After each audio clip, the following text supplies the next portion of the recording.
नमस्कार दोस्तों, मैं डॉक्टर एस एम लांबा आपका भाई वाले गुरुजी चैनल में हार्दिक स्वागत करता हूं। दोस्तों 50 महत्वपूर्ण प्रश्नों की श्रृंखला में नेक्स्ट श्रृंखला लेकर आया हूं और ये जो क्वेश्चन है काफ़ी बेसिक क्वेश्चन है और काफ़ी क्वालिटेटिव क्वेश्चन है जो विभिन्न एग्जाम्स के लिए काफ़ी महत्वपूर्ण है। तो दोस्तों स्टार्ट करने से पहले भाई वाले गुरुजी चैनल को सब्सक्राइब कर दीजिए और साथ में बेल आइकन को दबा दीजिए ताकि आने वाली वीडियोज़ की नोटिफिकेशन आपको मिलते रहें और साथ में इस वीडियो को लाइक और शेयर कर दीजिए। तो दोस्तों आइए स्टार्ट करते हैं। आहार और पोषण से संबंधित जो 50 महत्वपूर्ण प्रश्न हैं उनका पार्ट 3 यानी नेक्स्ट क्वेश्चन।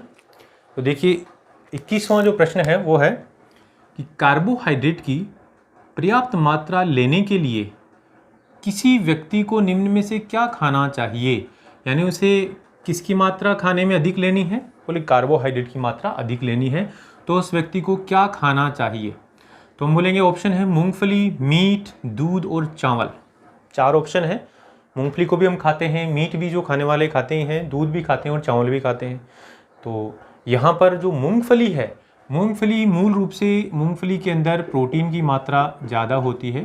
प्रोटीन व वसा की बात करें तो इनकी मात्रा ज़्यादा होती है, तो ये तो कैंसिल हो गया, कार्बोहाइड्रेट से नहीं मिलेगा।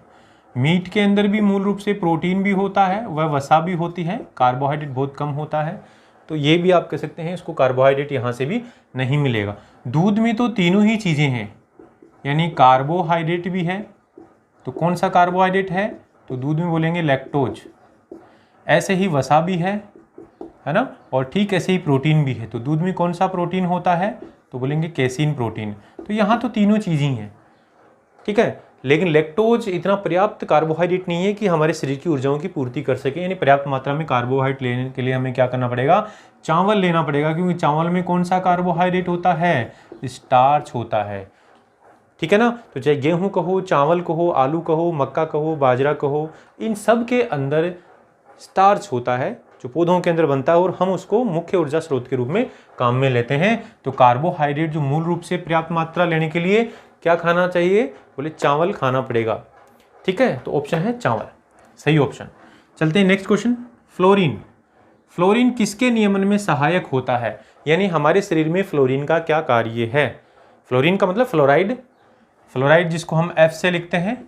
तो आपने सुना होगा पानी में ज़्यादा फ्लोराइड होने से हमारे दांत क्या हो जाते हैं, पीले पड़ जाते हैं, चितकबरे हो जाते हैं। साथ में से सुना होगा फ्लोराइड ज़्यादा होने से पानी में हमारी हड्डियाँ थोड़ी सी विकृत होने लगती हैं, दर्द होने लगता है शरीर में। तो ये फ्लोराइड की अधिकता की वजह से है।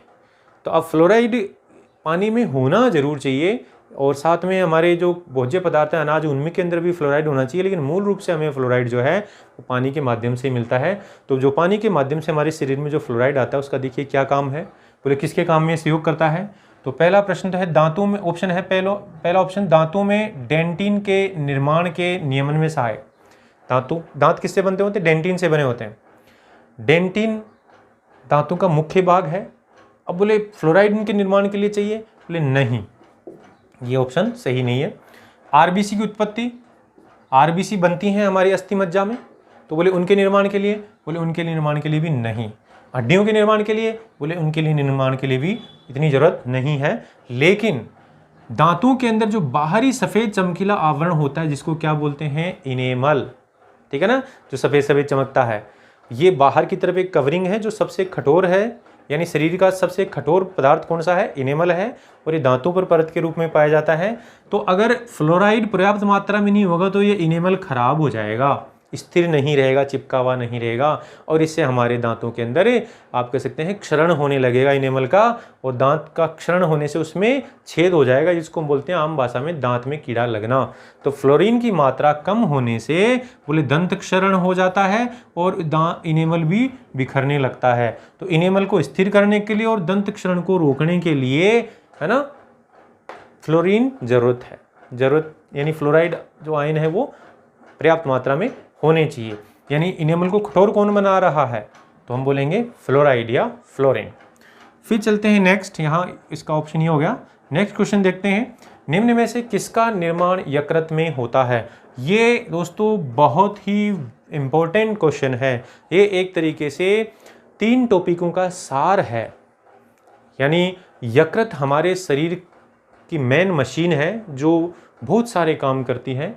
इसको हम आम भाषा में कलेजा बोलते हैं, जिगर कहते हैं, ठीक है ना। तो इस तरीके से जो कलेजा या जो जिगर है वो क्या करता है? तो बोले यकृत में किसका निर्माण होता है? बोले यूरिया। भाई यूरिया तो फैक्ट्रियों में बनता है, हमारे शरीर में थोड़ा बनता है, लेकिन बनता है दोस्तों।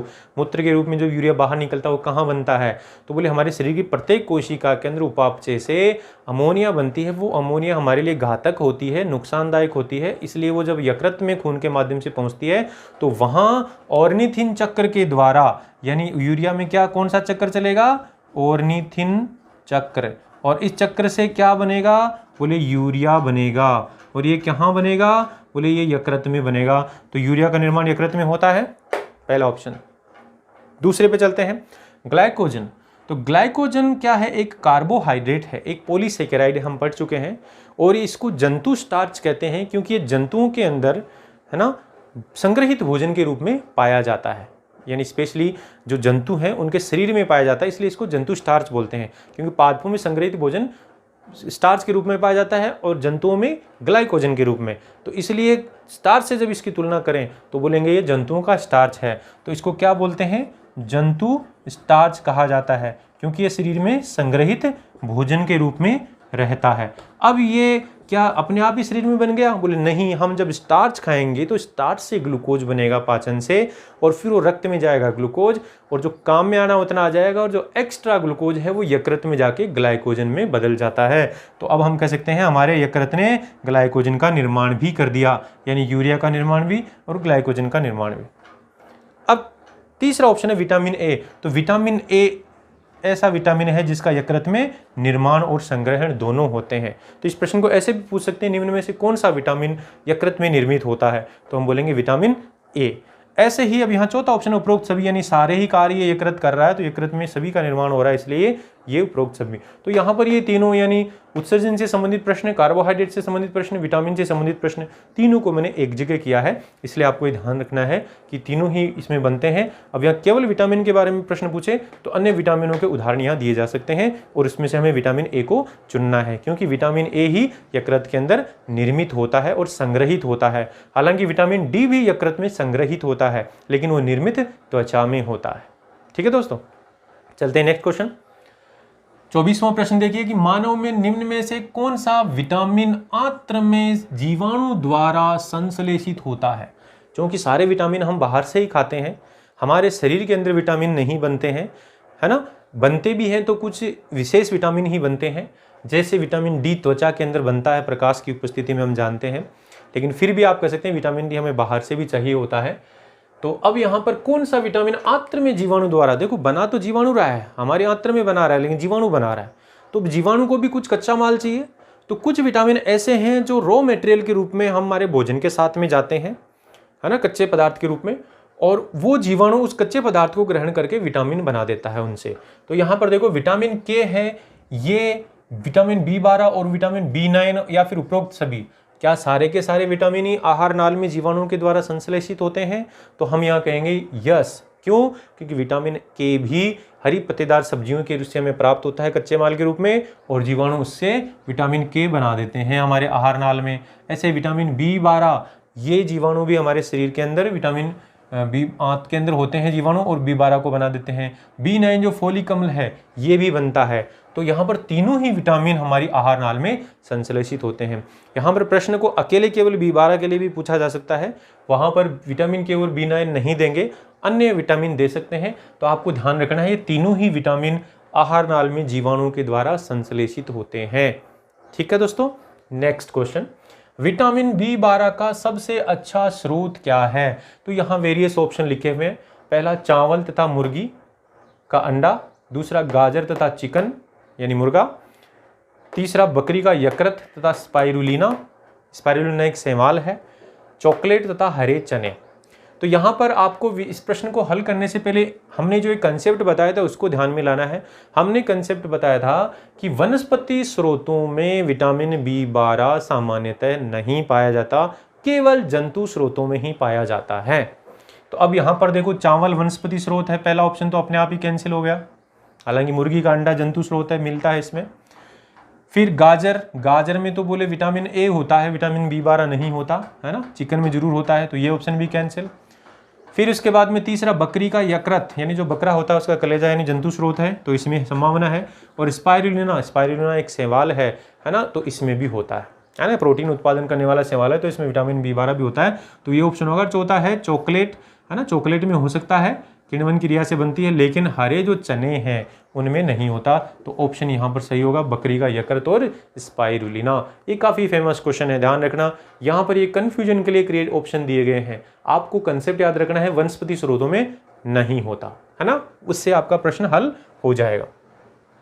फिर चलते हैं नेक्स्ट क्वेश्चन। निम्न में से एंटी कैंसर गुणों वाला विटामिन है, यानी ऐसा विटामिन जिसमें कैंसर को खत्म करने के गुण हैं या कैंसर को रोकने के गुण हैं। अगर इस विटामिन को हम पर्याप्त मात्रा में लेंगे तो हमें कैंसर होने की संभावना नहीं होती है। तो दोस्तों मैं आपको एक आपकी जानकारी के लिए बता देता हूं, आप इसका घर में प्रयोग कर सकते हैं। बहुत ही सस्ता विटामिन है। कैसे बनेगा ये, तो बोले जो गेहूँ होते हैं उनको आप उगाइए और 7 दिन का जब गेहूँ हो जाता है, आज आपने बोए और 7 दिन के बाद में जब गेहूँ उगेगा तो वो थोड़ा सा हरा पीला हो जाता है। उस गेहूं को, घास को काट लीजिए ज़मीन के ऊपर से, उसका जूस बना लीजिए, उस जूस को पीजिए।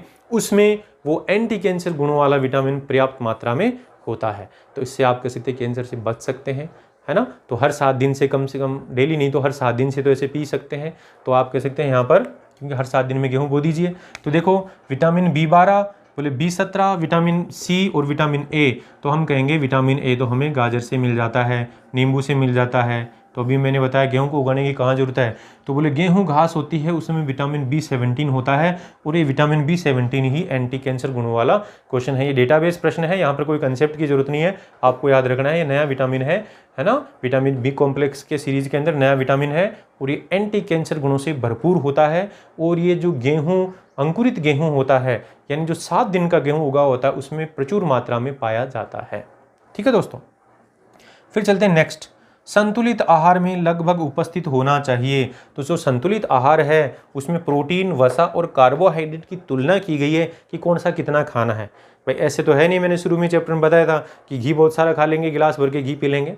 हालांकि पुराने ज़माने में लोग पी लेते थे, वो अलग बात है, लेकिन घी बहुत ज़्यादा खा के हम अपनी भूख शांत नहीं कर सकते, यानी उसको हम संतुलित आहार नहीं कहेंगे। ऐसे केवल दूध से भी हम, यानी केवल प्रोटीन खा के भी, स्पेशली जैसे अंडे हैं, दूध हैं, इनको खा के भी नहीं चला सकते, केवल कार्बोहाइड्रेट पे भी नहीं रह सकते। तो जो संतुलित आहार में तीनों ही चीज़ें होनी चाहिए, लेकिन उनका अनुपात कितना होना चाहिए, तो यहाँ देखो रेशियो कितना होना चाहिए दोस्तों। तो बोले जो भी ये तीनों चीज़ें हैं उनमें से प्रोटीन 1/5, वसा 3/5 और 1/5 कार्बोहाइड्रेट। तो क्या ये सही है, तो बोलेंगे नहीं, क्योंकि कार्बोहाइड्रेट हम ज़्यादा मात्रा में लेते हैं, हमें पता है। तो बोले ये ऑप्शन गलत है।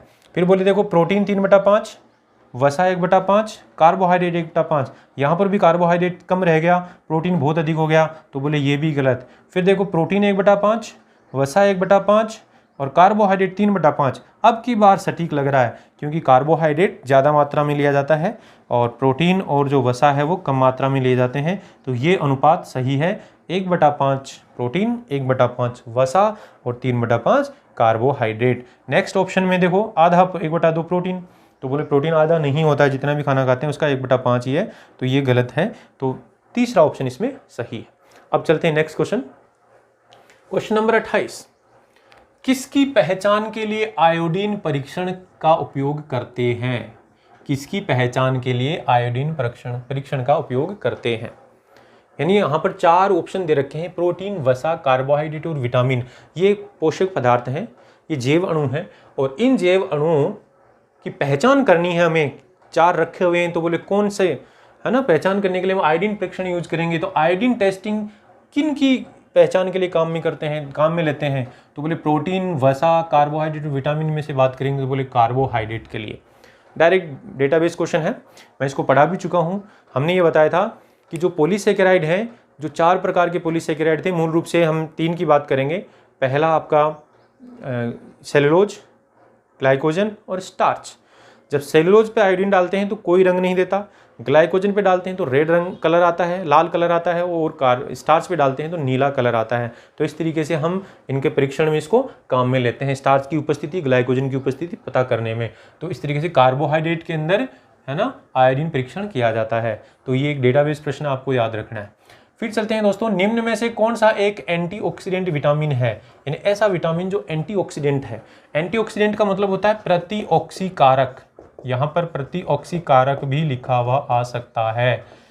तो मैं इसका कंसेप्ट बता चुका हूँ कि ऐसे विटामिन जो हमारे शरीर के अंदर बनने वाले फ्री रेडिकल्स यानी मुक्त मूलकों को खत्म करते हैं, क्योंकि ये मुक्त मूलक हमारे शरीर की कोशिकाओं के अंदर डीएनए को क्षति पहुंचा सकते हैं, गुणसूत्रों को और संपूर्ण कोशिका को भी क्षति पहुंचाते हैं, जिससे हमारे शरीर में जीर्णता जल्दी से आती है, एजिंग बुढ़ापा जल्दी से आता है।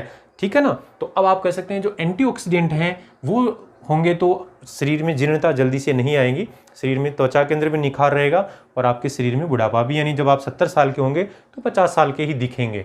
तो यहाँ पर कह सकते हैं कि जो विटामिन B1, B9 और B12 क्या ये एंटीऑक्सीडेंट हैं? बोले नहीं, है ना। K, D और E बोले ये भी नहीं है, है ना। E हालांकि होता है लेकिन ये दोनों नहीं है। B6, B3 और A होता है लेकिन ये नहीं है। तो दोस्तों ऑप्शन सही है विटामिन A, C और E।